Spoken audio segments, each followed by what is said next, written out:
नमस्कार, जोहार झारखंड। आप देखना शुरू कर चुके हैं वाइबिन बिहार झारखंड। मैं हूं आपके साथ मुदिता। दोस्तों, क्या झारखंड की विधानसभा में वो दहाड़ गूंजी जिससे सत्ता की कुर्सियां हिल गई? क्या आपने सोचा था कि एक युवा नेता सदन के भीतर सरकार की आंखों में आंखें डालकर उसे चेत जाने की चेतावनी देगा? जी, हम बात कर रहे हैं जेल सुप्रीमो जयराम महतो की। बजट सत्र चल रहा था, सब कुछ सामान्य लग रहा था, लेकिन जैसे ही जयराम महतो माइक पर आए, पूरे सदन का माहौल ही बदल गया। उन्होंने वो सवाल पूछे जो झारखंड के हर घर, हर बेरोजगार युवा के मन में है। आखिर क्यों 75% स्थानीय रोजगार का वादा सिर्फ कागजों पर रह गया? क्यों झारखंड का युवा आज भी दर दर भटकने को मजबूर है? आज की इस मेगा रिपोर्ट में हम आपको जयराम महतो के उस भाषण की एक एक बात और उसके पीछे का बड़ा सियासी संदेश बताएंगे। वीडियो को अंत तक जरूर देखिएगा क्योंकि ये आपके हक की बात है। दोस्तों, झारखंड विधानसभा का बजट सत्र उस वक्त अचानक गरमा गया जब जयराम महतो ने युवाओं के रोजगार और राज्य की नियुक्ति नीतियों को लेकर सरकार पर तीखा हमला बोला। जयराम महतो, जिन्हें उनके समर्थक टाइगर कहते हैं, उन्होंने साफ शब्दों में कहा कि झारखंड के युवाओं के साथ जो हो रहा है वो अन्याय नहीं बल्कि उनके भविष्य के साथ खिलवाड़ है। उन्होंने कहा कि सरकार केवल घोषणाओं की राजनीति कर रही है। मंच से बड़े बड़े वादे तो किए जाते हैं, लेकिन जब बात उन्हें जमीन पर उतारने की आती है तो सरकार की फाइलें सुस्त पड़ जाती है। सदन में उनके इस तेवर ने न केवल सत्ता पक्ष को सन्न कर दिया बल्कि पूरे राज्य का ध्यान अपनी ओर खींच लिया। जयराम महतो ने सीधे तौर पर उस वादे पर प्रहार किया जिसमें सरकार ने कहा था कि प्राइवेट सेक्टर यानी निजी क्षेत्र में 75% नौकरियां झारखंड के स्थानीय युवाओं को मिलेगी। महतो ने सवाल उठाया, आखिर वो वादा अब तक जमीन पर क्यों नहीं उतरा?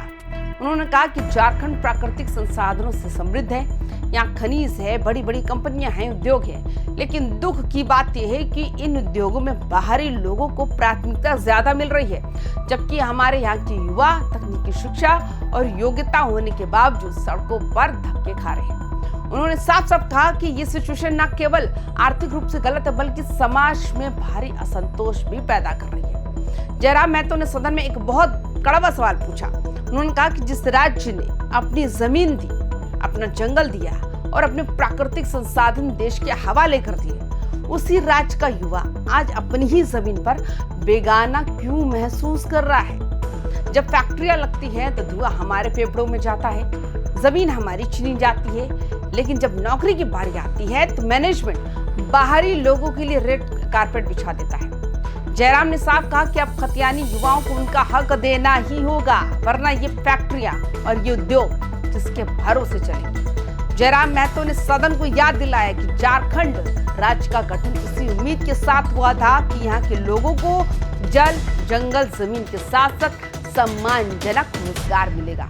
उन्होंने कहा कि आज लाखों युवा प्रतियोगी परीक्षाओं की तैयारी में अपनी जवानी खपा रहे हैं, लेकिन परीक्षा के नाम पर उन्हें सिर्फ तारीखें मिलती है। जयराम महतो ने सरकारी परीक्षा प्रणालियों पर भी तंज कसा। उन्होंने कहा कि झारखंड में परीक्षा देना किसी तपस्या से कम नहीं है। पहले फॉर्म भरने के लिए सालों इंतजार करो, फिर परीक्षा हो तो पेपर लीक का डर है, और अगर रिजल्ट आ भी जाए तो मामला कोर्ट कचहरी में फंस जाता है।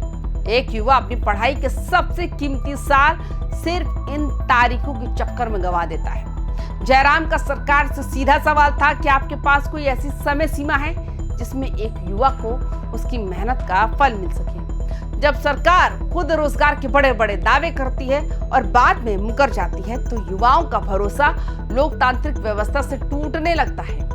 महतो का तर्क बिल्कुल साफ था कि युवाओं की मेहनत और उनकी उम्मीदों पर पानी फेरना किसी भी सरकार के लिए खतरनाक साबित हो सकता है। भाषण के आखिरी हिस्से में जयराम महतो का तेवर और भी सख्त हो गया।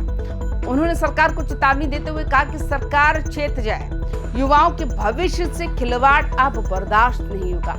उन्होंने बिल्कुल स्पष्ट कर दिया कि अगर जल्द ही रोजगार के मुद्दे पर कोई ठोस और स्पष्ट नीति लागू नहीं की गई तो उनकी पार्टी जेल के इस मुद्दे को जन आंदोलन का रूप देगी।